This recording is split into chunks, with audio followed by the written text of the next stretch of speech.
Hey everybody, welcome to 2018, the new course here. Um, Entrepreneur, personal investment and portfolio management. I got my winter scenery here because I don't, probably no matter where anybody's at, you probably got some winter scenery going on here with the winter weather.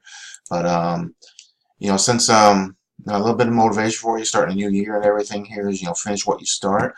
All of you are in the at least the third, fourth year your program here, so you're doing good in that respect. Depending on your situation, you may have heard this speech before, but you also may or may not have difficulties keeping up with school or staying on time. Um, all of you decided you want to do this for your own reasons. That's where the ambition comes in. But you also need to be persistent. Having a dream, wanting to get something done. Okay, you decide to do it. Well, then you need to follow through with it. Just getting by or doing the Sunday night thing or catching up. That everyone we talk to, you end up spending more time playing catch up than you do if you just spend a little bit every day. And you've heard me say this before. I think all of you, except maybe one of you, have been in previous courses with me. But I always preach about making school a daily thing, not something that you do on Sunday night.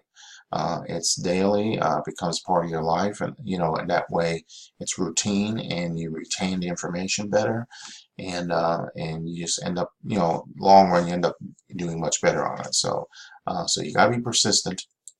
And you got to manage your time, because that's the number one thing, is a time thing. That's all students who have issues staying caught up in their courses. It's always a time issue. We have all these things going on in our lives, be it family, work, other activities we have to do, but we just have to manage it and schedule it. So there you go. So stay motivated, stay focused, persistent, and let's see what we got here. So this particular course, this one, a lot of students like this one, although some students have difficulty because there is math involved. So here's where your book here. So this is what your book looks like. But because like in the homeworks, there is some math or some spreadsheets as you go in, like for week one assignment here. You will have, make sure you always scroll down on these assignments so you get all of it, but there's a couple of worksheets. First one's easy because you're just filling out your own example, just okay, what your budget is, and then this one you gotta get some info out of the book and use a spreadsheet. So depending on your level with working with spreadsheets, being that you're in the third, fourth year now, you should be okay on this, but if you're not, let me know. But again, so this is, and the reason I say a lot of students like this course is because it has to do with stuff we have to deal with personally, our taxes and things like that.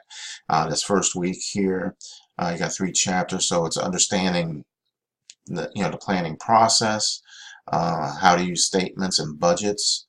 So this applies personally and professionally, if you're going to own your own business or you're going to run a business for somebody. And then also just preparing taxes. So there's a lot of things that go into the tax thing, and regardless of what you heard recently in the political thing on the taxes, there's certain things in there that most people don't understand, and so this covers a lot of that. So in the weeks coming up, there'll be some more that gets covered on that, like payroll taxes and different things like that, how it all works. So okay, so you got that. So we got each week you got the discussion. So on discussion, and I also explain it in the welcome letters I send out. There's a point system. You got 30 points. First, your initial discussion is due by Wednesday, and then 2 replies by Sunday. If you're late on the Wednesday one, you get some point deductions. If you don't make any replies by Sunday, you don't get points for making replies after Sunday, because it's I use the analogy, it's showing up to the race a day late, or to the game. There's a game today, but you show up tomorrow instead. The game's already over, and that's how. So the discussions are the same thing. Discussions are active participation. So you're supposed to do at least 2 replies, interact with each other, and that's where we learn a lot of things and see different perspectives on topics. So, all right. With that, and and like I say, most of you, I think, except for one of you, have been in these. So I do these every week. So I kind of, I do my little motivation. If there's anything that comes up that needs to be covered, I'll go over that. Otherwise, I try to keep them short, keep them like 5 minutes. So this one right now is about 5. So with that, I will quit here. I do my test question. So my test question for um, this week is I'll back up. Over the Christmas holidays, I did a hip replacement surgery, so that was my excitement. But a few days ago, we went ahead and went out. One of my daughters works at a pizza place, so we went to visit. So this is one of the grandkids, so you can let me know what's going on here. So there you go. That's that, and I'll leave it there. As always, you can always get in touch with me through the inbox system or texting. Give me a call. I'm a 7-day-a-week person, so you don't have to wait until a certain day of the week or anything like that. So, just every day, just get in touch if you need anything. So with that, I'll let you go. Have a great week, and talk to you next time. Take care.